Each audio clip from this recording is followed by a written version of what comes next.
Welcome to the research academy channel.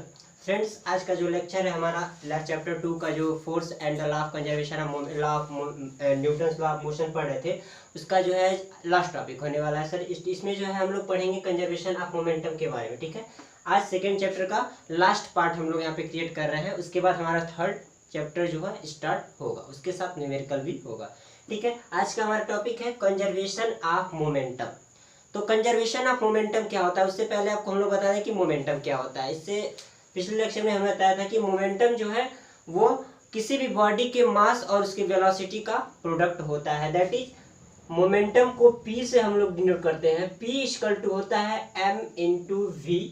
ठीक है, where P क्या है, मोमेंटम है, m क्या है, मास है बॉडी का, v क्या है, जिस वेलोसिटी से वो बॉडी मूव करती है कोई भी एक्सटर्नल फोर्स अप्लाई करने के बाद। ये मोमेंटम का था। अब बात आती है कंजर्वेशन ऑफ मोमेंटम के बारे में। तो according to the law of conservation of momentum, according to the law of conservation of momentum, when two or more bodies act upon one another, जब दो या दो से अधिक बॉडीज एक दूसरे के ऊपर आती हैं, कोलाइड करती हैं, ठीक है, तो क्या होता है, देयर टोटल मोमेंटम, जो उन सारे बॉडीज का जो मोमेंटम होता है वो क्या हो जाता है, कांस्टेंट, रुक जाता है। ठीक है, एक अस्थायी हो जाता है। लेकिन प्रोवाइड नो एक्सटर्नल फोर्स, जो कि हमें क्या होता है कि इस तरह से लगेगा कि हमने कोई एक्सटर्नल फोर्स प्रोवाइड ही नहीं किया हो। ठीक, ये है हमारा जो है कंजर्वेशन ऑफ मोमेंटम। मतलब इसके कहने का ये है कि दो या दो से अधिक बॉडीज जब जो है एक दूसरे के ऊपर कोलाइड्स करती हैं तो उनका जो टोटल मोमेंटम होता है वो कांस्टेंट होता है। ऐसा लगता है कि हमने कोई एक्सटर्नल फोर्स उनके ऊपर अप्लाई ही नहीं किया है। राइट, अब इसी को एग्जाम्पल से समझा जाए, अगर हम लोग इसी चीज को अगर एग्जाम्पल के तरीके से समझा जाए तो हम लोग कह सकते हैं कि सपोज करिए, सपोज टू बॉडीज, मान लीजिए कि दो बॉडीज है। ये पहली बॉडी है, ये हमारा मान लीजिए ये है ट्रक। ठीक, ये हमारा ट्रक, ये है हमारा कार। ध्यान से देखिएगा, ये हमारे दो बॉडीज है। कंजर्वेशन ऑफ मोमेंटम को एक्सप्लेन करने के लिए हम एग्जांपल आपके पास ले रहे हैं। ये मान लीजिए दो बॉडी है, एक ट्रक है, ये कार है। तो इस कार का मास हम लोग मान लेते हैं m1। ठीक है, m1। इस कार का मास कितना है, m1 है। और इस कार का मास मान लेते हैं हम लोग m2। ये दोनों कार इस ट्रक का और एक कार का मास हो गया m1 और m2। अब बात आती है, अब कह रहा है कि suppose two bodies, a truck and car are moving in the same direction. तब दोनों ये जो बॉडीज हैं, ठीक है, ये दोनों एक ही डायरेक्शन में मूव कर रही हैं, but with the different speed और वेलोसिटी। मतलब अलग अलग स्पीड या वेलोसिटी के साथ ये दोनों बॉडीज जो है एक ही डायरेक्शन में ट्रेवल कर रही हैं। तो इनका मोमेंटम क्या होगा, सबसे पहले ये वो जान लेते हैं कि let the mass of the truck be m1 and its velocity be u है। तो मान लीजिए ये ट्रक था, ट्रक का मास m1 था, तो इसका वेलोसिटी हम लोग मान लेते हैं u1 था। ठीक है, u1 हो गया। उसी तरह से इसका मास m2 था, तो इसकी वेलोसिटी जो हम लोग मान लेते हैं, वेलोसिटी जो मान लेते हैं u2 था। ठीक है, तो इसका टोटल मोमेंटम कितना होगा हमारे पास, the total momentum of the truck and the car is, total momentum, ध्यान से देखिएगा, टोटल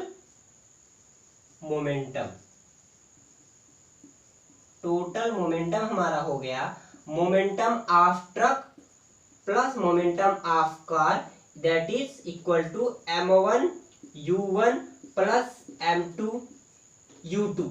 यहां तक समझ में आ गया। अब बात करते हैं, जब ये दोनों बॉडीज देखिए एक डायरेक्शन में चल रही थी, लेकिन इनका स्पीड जो है अलग अलग था। कोई 5 किलोमीटर पर सेकेंड के 5 किलोमीटर पर आवर के हिसाब से चल रही थी, कोई 10 किलोमीटर पर आवर के हिसाब से चल रही थी। लेकिन मान लीजिए टाइम t के लिए, समय t के लिए, अगर ये दोनों बॉडी एक दूसरे को कोलाइड कर रही हैं, t समय के लिए ये दोनों बॉडी क्या कर रही हैं, एक दूसरे को टक्कर दे रही हैं, एक दूसरे के समीप आ रही है, एक दूसरे से कोलैप्स हो जा रही है, एक दूसरे के ऊपर आ जा रही हैं, इस तरह से समझ लीजिए। तब क्या होगा, तो कितने समय के लिए, let's for time t, for time T के लिए, टाइम इक्वल टू टी के लिए ये दोनों जो है बॉडीज एक दूसरे के ऊपर कोलाइड्स हो जा रही हैं, तब जाके इनका जो है क्या मोमेंटम क्या होगा, तो इसकी वेलोसिटी जो है वो बदल जाएगी। ये था हमारा इनिशियल मोमेंटम था, अब इनका फाइनल मोमेंटम होगा जब एक दूसरे से कोलैप्स कर जाएंगी या कोलाइड कर जाएंगी, तो इनका फाइनल मोमेंटम जो होगा वो होगा m1 v1 plus m2 v2। ये टोटल मोमेंटम इक्वल टू इतना। अब जो है आफ्टर कोलाइड, आफ्टर कोलाइड, ठीक है, इनका मोमेंटम हो जाएगा, after collide momentum is equal to m1 v1 plus m2 v2। ये था आफ्टर कोलाइड का, ये हो गया मोमेंटम। इसको मान लेते हैं फर्स्ट, इसको मान लेते हैं सेकेंड। यहां तक समझ में आ गई बात। अब बात होती है कि suppose that during collision the truck exert a force on the car. अब मान लीजिए कोलाइडन के दौरान, कोलाइड के दौरान ये ट्रक जो है इस कार पे फोर्स लगाती है F1। कितना फोर्स लगाती है? F1। F1 फोर्स लगा रही है तो एक्सेलरेशन क्रिएट होगा, ठीक है। एक्सेलरेशन किस पे होगा? कार पे।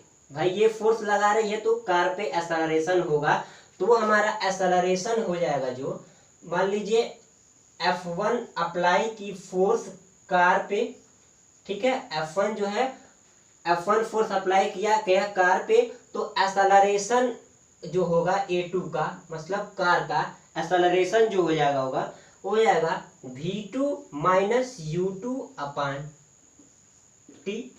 यहाँ तक क्लियर है? ये जब ट्रक जो है इस कार पे जो है फोर्स लगा रहा है तो उस कार का एक्सेलरेशन ये हो गया, यहाँ लिख सकते हैं आप, कंफ्यूजन ना हो, कार का, ठीक। अब बात करते हैं, बट फोर्स इक्वल टू होता है हमारा, F इक्वल टू होता है मास इंटू एक्सेलरेशन होता है ना। तो यहां से हम लोग लिख सकते हैं फोर्स को, मास हमारा क्या था? m2 था। भाई कार के लिए है ना, तो इसका मास m2 हो गया, और ये एक्सेलरेशन हो जाएगा v2 माइनस u2 अपान टी। v2 माइनस u2 अपान टी ये होगा है, ये हो गया हमारा जो F1 फोर्स अप्लाई किया गया है इस कार पे, उसके बाद जो एक्सेलरेशन मिला है और जो फोर्स मिला है, ये था हमारा F1। अब आ जाइए कार पे। अब जो है क्या होगा कार पे, when the force F2 of the car react on the truck for time t। अब वही कार जो है ट्रक पर फोर्स लगा रही है F2, तो यहां से हमारा F2 यहां लिख सकते हैं और यहां कार की जगह लिख सकते हैं ट्रक। क्लियर? तो यहां हमारा क्या हो जाएगा? ट्रक। तो जो A1 निकलेगा, अब एक्सेलरेशन, अब कार इस पे फोर्स लगाएगा तो एक्सेलरेट ये होगा बॉडी, ठीक है। तो A1 इक्वल टू, तो हमारा क्या हो जाएगा? A1 इक्वल टू क्या होगा? V1 minus U1, V1 minus U1 upon T, ठीक है। और हमें पता है F इक्वल टू होता है m में मास इंटू एक्सेलरेशन, तो यहां हम लिख सकते हैं F2 equal to m1 into A1। A1 मतलब ये है, मतलब V1 minus U1 upon T। ये हो गया हमारा F2। ध्यान से देखिएगा दोस्तों, ठीक है। क्या कह रहा है कि ये जो ट्रक था मास m1 था, U1 था, इसका इनिशियल मोमेंटम m1 U1 हो गया। कार ये था, इसका मास m2 था, इनिशियल वेलोसिटी जो थी ut थी, तो इसका मोमेंटम हो गया m2 u2, ठीक है। अब हमने क्या किया, जब ये दोनों बॉडी टाइम t के लिए कोलाइड हुई, टाइम t के लिए, तो इनका मोमेंटम हमारा m1 v1 plus m2 v2 हो गया, ठीक है। यहाँ तक हो गया। अब F1 जो है वह सॉरी, जो ट्रक है कार पे फोर्स अप्लाई किया तो कार एक्सेलरेट हुई, तो उसका एक्सेलरेशन हमने यहाँ पे निकाल दिया। ये था हमारा उसका एक्सेलरेशन, A2 निकाल दिया। अब हमें पता है फोर्स बराबर मास इंटू एक्सेलरेशन होता है, तो फोर्स F1, ये F1 फोर्स जो अप्लाई किया गया था कार पे, तो F1 इक्वल टू m में होता है, मास कितना है इसका? m2 है, एक्सेलरेशन हमने A2 निकाला है, V2 minus U2 upon T, ये हो गया। अब बात आती है कार पे, एक्शन रिएक्शन की बात हो रही है, तो इसने इस पे रिएक्शन किया, तो यहाँ फोर्स हो गया F2, और उसके बाद जब हमने एक्सेलरेशन A1 निकाला, क्योंकि अब बॉडी A जो है, ये बॉडी है वो एक्सेलरेट होगी, तो इस वजह से यहाँ हमें एक्सेलरेशन मिला कितना? A1। हमें पता है फोर्स इक्वल टू होता है मास इंटू एक्सेलरेशन, तो यहाँ से हमने निकाल लिया F2 equal to m1 into v1 minus u1 upon T. यहाँ तक हमें समझ में आ गया। अब बात करते हैं दोनों फोर्स को। हमने पढ़ा है पिछले में न्यूटन्स के थर्ड लॉ में कि every force has equal and opposite reaction. तो हम लोग क्या कह सकते हैं कि जो एक्शन फोर्स होता है वो रिएक्शन फोर्स के इक्वल भी दिखा सकते हैं। मतलब जो ये F1 है हम लोग F2 के इक्वल दिखा सकते हैं। क्लियर? तो हम देख रहे हैं कि हम क्या कर सकते हैं। हमें निकाले थे, एक सेकेंड यहाँ देखिए, हमने यहाँ निकाला था F1 निकाला था और F2 निकाला था, यही था ना। F1 प्लस F2 हमने इसको लो मान लीजिए ये 0 है, तो यहाँ से हम लोग क्या लिख सकते हैं F1 equal to minus F2। ये दोनों का फोर्स है, ट्रक का और कार का। तो F1 plus F2 equal to 0 था, हमने लिख दिया F1 equal to minus F2, क्योंकि दोनों फोर्स जो है एक्शन रिएक्शन फोर्स है, इसलिए एक्शन इक्वल टू रिएक्शन के बराबर होता है। तो हमने जब इसको बराबर रखा तो ये निगेटिव साइन आ गया। अब हम लोग क्या कर सकते हैं, F1 की वैल्यू और F2 की वैल्यू पुट करके आगे काम बना सकते हैं। तो आगे काम बनाने के लिए हमको थोड़ा सा यहाँ इरेज करना पड़ेगा, चाहिए ये इतने में ही देख लेते हैं।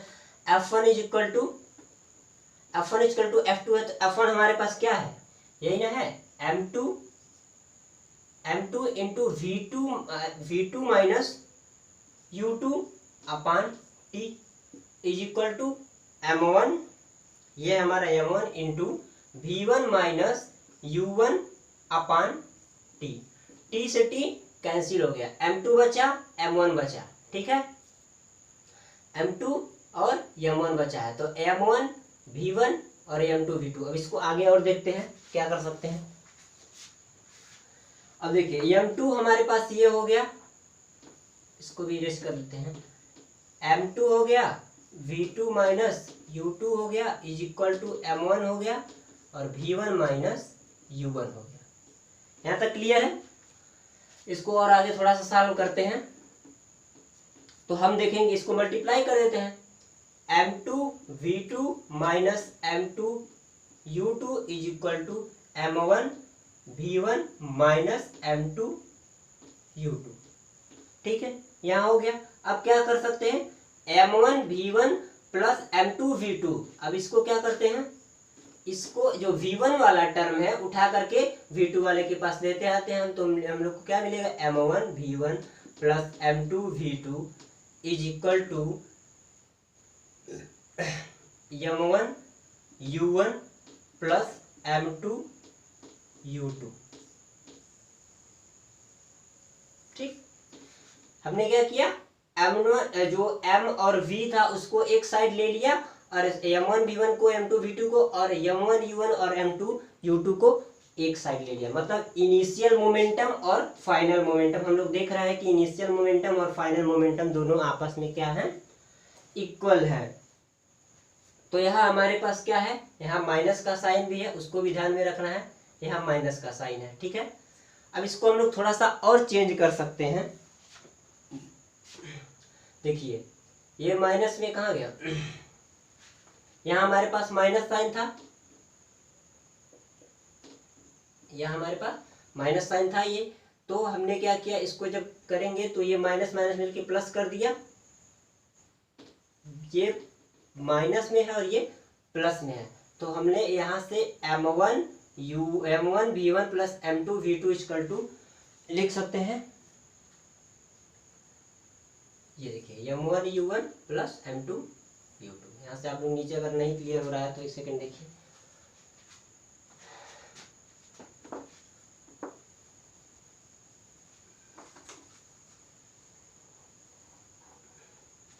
ये सारे एक्सप्रेशन करने के बाद हमारा जो सॉल्यूशन आएगा वो ये आएगा कि m1 u1, ठीक है, plus m2 u2 is equal to m1 v1 plus m2 v2। यही हमारा एक्सप्रेशन आएगा ओवरऑल सॉल्व करने के बाद। ठीक, तो यहाँ से हमें क्या पता चला कि जब ये एक्शन और रिएक्शन फोर्स जो है आपस में जब ये कोलाइड हो रहे हैं तो हमारा जो इनिशियल मोमेंटम है वो क्या है, फाइनल मोमेंटम के इक्वल शो कर रहा है, इक्वल दिखा रहा है। इसका मतलब ये हो गया the total momentum of the truck and the car before collision where m1 v1 plus m2 v2 represent the total momentum of the car after the collision. मतलब ये जो m1 u1 plus m2 u2 था ये before collision का momentum था, जब ये एक दूसरे से टकराए नहीं थे तब का मोमेंटम था, और ये जो है जब एक दूसरे से टकरा गए वो तब का मोमेंटम है। ठीक है, मतलब m1 u1 plus m2 u2 equal to जो इनिशियल मोमेंटम था, और आफ्टर टी टाइम जब कोलाइड हुआ बॉडी तो m1 v1 plus m2 v2 ये हमारा हो गया final momentum of the body. ठीक है, यहाँ तक क्लियर हो गया। अगर आपको दोस्तों कोई भी कंफ्यूजन रहेगा तो प्लीज़ कमेंट सेक्शन में करके हमको बताइएगा। तो आज की वीडियो में बस इतना ही। कल जो हमारा वीडियो रहेगा वो ये हमारा जो सेकंड चैप्टर है वो कंप्लीट हो चुका है, अब हम लोग जो है थर्ड चैप्टर पे एंट्री करेंगे। ठीक है, तो आज के लिए बस इतना ही, और प्लीज़ मेरे चैनल को सब्सक्राइब कीजिए और ज़्यादा से ज़्यादा शेयर जरूर करिएगा। Thank you.